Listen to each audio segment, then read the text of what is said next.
juiciest chicken I've ever had. For the chicken, I'm just using some Circle Star brisket ribs sent to me by my buddy Trumpet Master 77 and some black pepper. Gonna let this go on the workhorse running at 225 until we get the color we want on the outside. Now that we have the color we want and the chicken is in the 130 range, time to place the chicken into some melted butter to finish.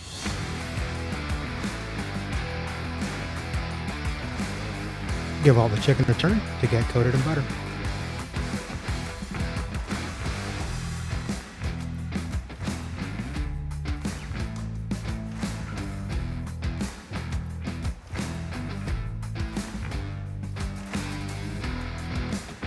Keep checking the temps until you reach 155 degrees internal, turning the chicken over every 20 to 30 minutes.